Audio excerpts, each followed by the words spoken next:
शांति। एक साधारण परंतु विशेष व्यक्तित्व। हैदराबाद सिंध में एक निराले व्यक्ति थे जिन्हें लोग स्नेह से दादा कहते थे।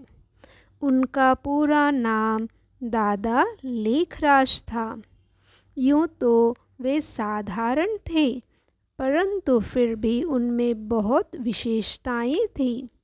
यदि कहीं 100 व्यक्तियों के बीच वे जा रहे हों तो वे सभी से न्यारे और प्यारे प्रतीत होते और झट पहचान जा सकते थे, क्योंकि उनकी आकृति, प्रकृति, उनके कद, बूट और व्यक्तित्व में एक अवर्णनीय मनमोहकता थी और उनके व्यवहार में विशेष मधुरता और मृदुलता थी।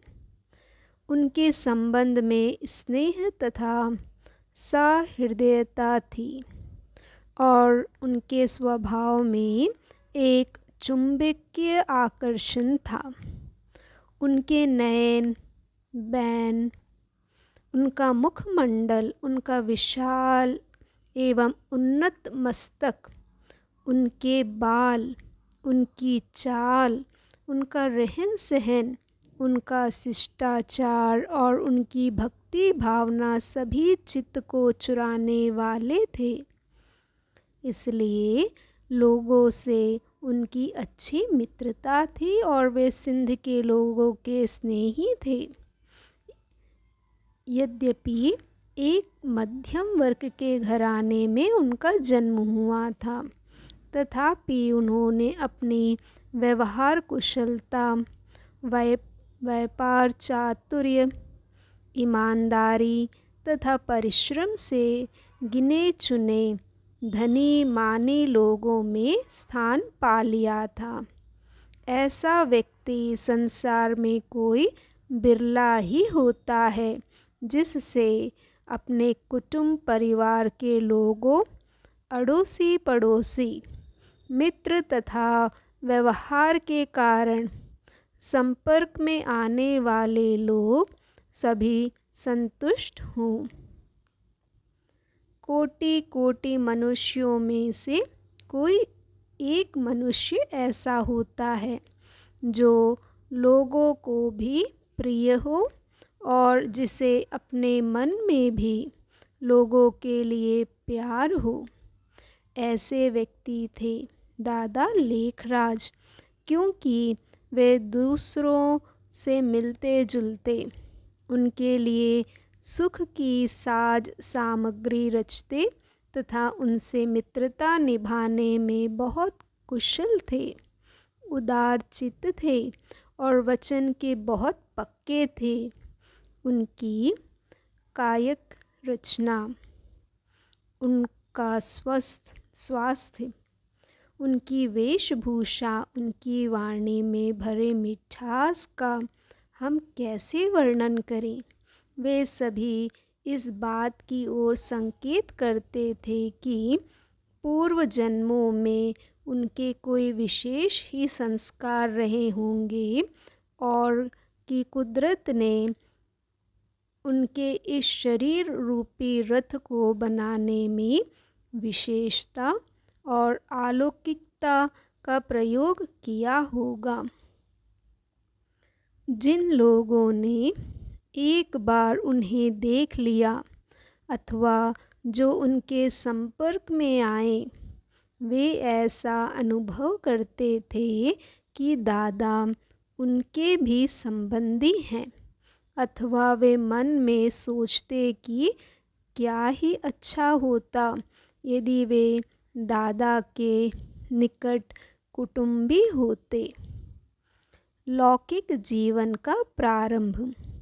दादा लेखराज का जन्म सन 1876 में सिंध के कृपालनी कुल में एक वल्लभाचारी भक्त के यहाँ हुआ था।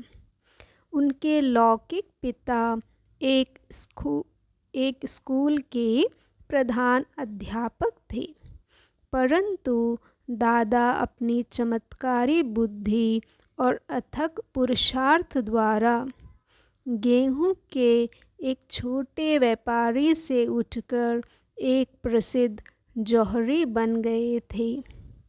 उन्हें हीरे जवाहरियों की अचूक परख थी। जौहरों अपने इस व्यापार के कारण राजाओं, महाराजाओं, व्यक्तियों तथा तत्कालीन वाइसरॉय आदि से भी उनका मेल मिलाप था और नेपाल के राजकुल तथा उदयपुर के महाराज का तो उन्हें विशेष आतिथ्य और स्नेह सम्मान प्राप्त था और वे उनके राज दरबार में भी आमंत्रित होते थे। इस विषय में ब्रह्मकुमारी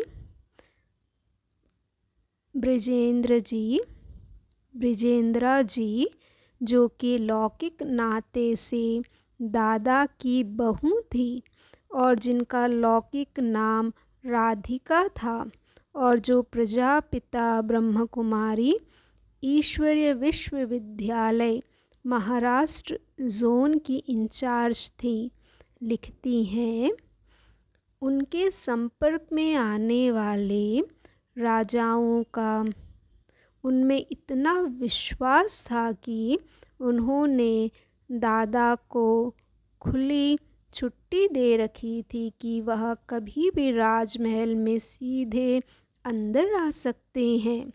उन्हें सेक्रेटरी आदि को सूचना देने की या पहले राजा की आज्ञा लेने की आवश्यकता नहीं थी। दूसरे व्यापारी अपना सामान सेक्रेटरी को ही आकर देते थे, परंतु जहाँ तक दादा की बात थी, उन्हें राजमहलों में राजमाता अंदर ही अपनी बहू बेटियों को हीरे जवाहरी दिखाने या देने के लिए निसंकोच बुला लेती और कहती, लखीराम, इस बेटी को यह जेवर दिखाओ। राजमहलों के वासी दादा की धर्मनिष्ठा और उनके स्वभाव तथा व्यवहार से परिचित हो गए थे। कई बार राजा लोग उन्हें कहते, लखीराम बाबू, भगवान से तो भूल हो गई कि हमको तो राजा बनाया परंतु आपको नहीं बनाया। राजापन के सभी संस्कार तो आप में हैं, परंतु वास्तव में भगवान ने भूल नहीं की थी, क्योंकि वे राजे तो एक ताज वाले राजा थे, जबकि भगवान ने दादा को 2 ताज, प्रभामंडल तथा स्वर्ण मुकुट वाला दैवी राजा बनाने का पुरुषार्थ कराया। राजा लोग उन्हें इतना सम्मान देते थे कि दादा को विशेष निमंत्रण भेजते थे और दादा के पधारने पर उनको विशेष स्थान मान देते तथा उनका आतिथ्य करते थे। एक बार हम लोग उदयपुर के महाराज के निमंत्रण पर उनके राजमहल में ठहरे हुए थे। राजा का दरबार लगने वाला था। दादा सामने गैलरी में बैठे हुए थे। राजा ने देखा कि दादा अकेले बैठे हैं।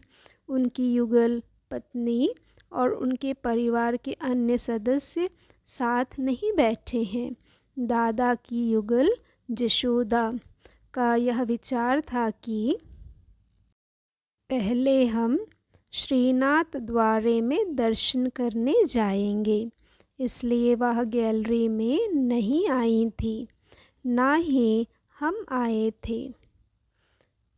राजा ने दरबार शुरू नहीं होने दिया और वज़ीर को विशेष तौर पर दादा के परिवार को आमंत्रित करने के लिए भेजा। जब हम आए तब राजा ने स्वागत किया, बैंड बाजे बजे और तब दरबार चालू हुआ। तब राजा ने वज़ीर को प्रोग्राम दिया कि इनको श्रीनाथ द्वारे ले जाने की व्यवस्था हो। रास्ते में हमें ड्राइवर ने बताया कि राजा ने आपकी खास मेहमान नवाजी की है, वरना इस प्रकार दरबार कभी नहीं रुका। औपचारिक रीति से दादा ने कोई बहुत शिक्षा प्राप्त नहीं की थी, परंतु अभ्यास से उन्हें सिंधी का अच्छा महावर था। वे हिंदी के धर्म ग्रंथों का सहज ही अध्ययन कर लेते थे। वे गुरुमुखी में ग्रंथ साहिब अच्छी तरह समझ लेते थे और अंग्रेजी के समाचार पत्रों को पढ़ा करते थे।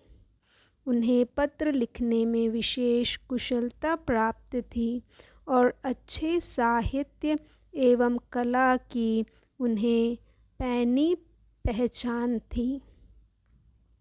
अपने व्यापारिक जीवन में भी वे अपनी ही सूझ से जेवरों के नए नए डिज़ाइन बनाते थे। वे इस कार्य में किसी की नकल ना करते थे। दादा के जीवन में अनन्य भक्ति भाव और संयम नियम। दादा बाल्यकाल से ही श्री नारायण के अनन्य भक्त थे। श्री नारायण की स्मृति उन्हें इतनी प्रिय थी कि वे अपने पूजा पाठ के कक्ष में अतिरिक्त श्री नारायण का चित्र अपने शयनघर में और अपने सिरहाने के नीचे भी रखते थे। उनकी तिजोरी और जेब में भी श्री नारायण का चित्र रखा रहता था, ताकि दिन भर जिधर भी जावे वे देखें या जहाँ भी उनका हाथ पड़े वहाँ ही श्री नारायण उनके सामने आ जाएं। बाज़ार में श्री नारायण के जो छपे हुए चित्र प्रायः मिलते थे, उनमें श्री नारायण को लेटे हुए और श्री लक्ष्मी को उनके चरणों की दासी के तौर पर पाँव दबाते हुए चित्रित किया हुआ होता है।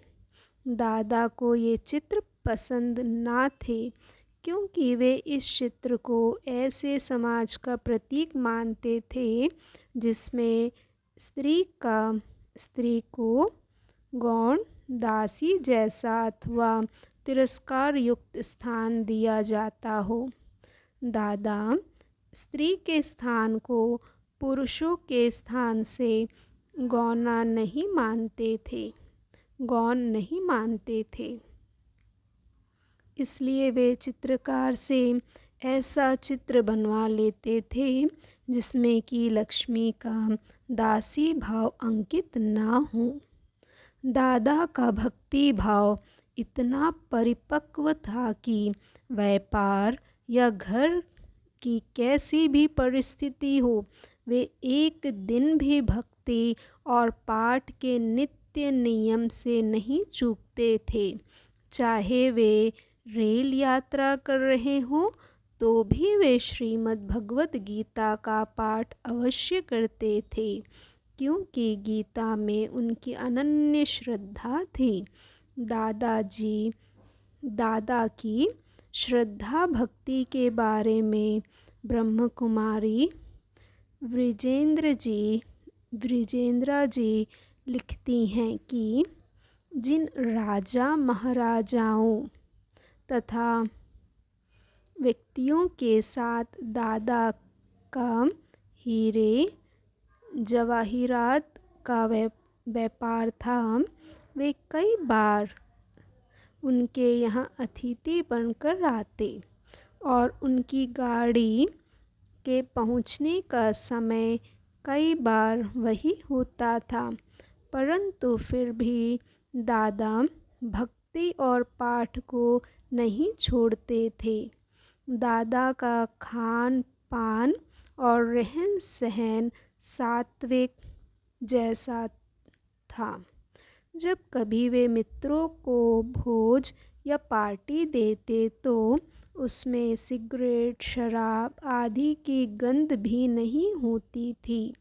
दादा द्वारा दिए गए भेज में सम्मिलित होने वाले राजा तथा रईस लोग कई बार सिगरेट, शराब आदि को ना पाकर विनोदपूर्ण लहजे में कहते, दादा पार्टी फीकी रही। परंतु दादा मुस्कुराते हुए उत्तर देते, आपके लिए हम अपना धर्म थोड़े ही भ्रष्ट करेंगे। आप तो हमें कागज़ के नोट देते हैं, परंतु हम तो उनके बदले में आपको हीरे देते हैं। ये सुनकर वे लोग हंस पड़ते। दादा का अमरनाथ, हरिद्वार, प्रयाग, वृंदावन, काशी आदि की यात्रा में विशेष रुचि थी और साधु सन्यासियों को अपने यहाँ ठहरने में उन्हें बहुत खुशी होती थी। अपने लौकिक गुरु में उनकी बड़ी श्रद्धा थी और उनके स्वागत, सत्संग तथा आतिथ्य पर वे हजारों रुपया खर्च कर देते थे। वे गुरु की आज्ञा को कितना महत्व देते थे, इस विषय में ब्रह्म कुमारी ब्रिजेंद्रा जी की निम्नलिखित पंक्तियाँ पढ़ने योग्य हैं। गुरु के प्रति अत्यंत श्रद्धा। उन दिनों दादा की अपने गुरु में भावना भी बहुत थी। एक बार गुरु अपनी बहुत बड़ी शिष्य मंडली लेकर उनके यहाँ आया। दादा ने बहुत ही आदर से उनका स्वागत किया। उनमें गुरु भक्ति इतनी थी कि उन्होंने गुलाब जल की बोतलों की कई पेटियां मंगवाईं। प्रातः और शाम दोनों काल गुरु के शौच गृह में जाने से पहले वहाँ खूब गुलाब जल छिड़का जाता। दादा अपने ही हाथ से वहाँ एक बोतल गुलाब जल छिड़क आते और अगरबत्ती भी जगा आते। उन्हें गुरु के आराम का भी बहुत ध्यान रहता। कहीं आवारा कुत्तों की आवाज़ गुरु के आराम या एकांत में खलल ना डाले। विशेषकर इस ख्याल से वे एक पहरेदार रखते। आम का मौसम ना होने के कारण बाज़ार में 4 रुपए का एक आम मिलता, तो भी वह गुरु के लिए आम ले आते। वह गुरु की हर आज्ञा को हर हालत में शिरोधार्य मानते थे। एक बार की बात है कि दादा के पोते का नामकरण संस्कार होना था। सायंकाल जब बड़े बड़े व्यक्तियों का भोज था, अचानक ही गुरु का तार आया कि तुरंत आओ। दादा ने जशोदा जी, दादा की लौकिक पत्नी, को कहा कि तुरंत कपड़े निकालो और ड्राइवर को बुलाओ, क्योंकि मुझे जाना है। जशोदा दी बोली, इस अवसर पर कैसे जा सकोगे? दादा बोले, सुनो, गुरु का बुलावा गोया काल का बुलावा है। काल आए तो क्या हम उसे ऐसा कहकर रोक सकते हैं कि आज हमारे पोते का नामकरण है? दादा इतना कहकर अंदर चले गए। अब हम क्या करते? उसी समय सभी मित्रों का फ़ोन करके बताया कि दादा को किसी कारण से बाहर जाना पड़ गया है। दादा को गुरु ने इसलिए बुलाया था कि 10,000 रुपये चाहिए थे, क्योंकि उसके किसी शिष्य को सट्टे में घाटा पड़ गया था। दानवीर दादा दादा स्वभाव से ही दानी थे। उनके एक चाचा जो कि मूलचंद दांत के व्यापारी के नाम से प्रसिद्ध थे, एक निष्काम दानी के तौर पर विख्यात थे। उनके जीवन काल में ही दादा भी उनकी कोठी पर जाकर बैठते और पीड़ित लोगों को दान करते थे। इस परोपकार के कार्य में दादा अपने चाचा के अच्छे सहयोगी थे। ओम शांति।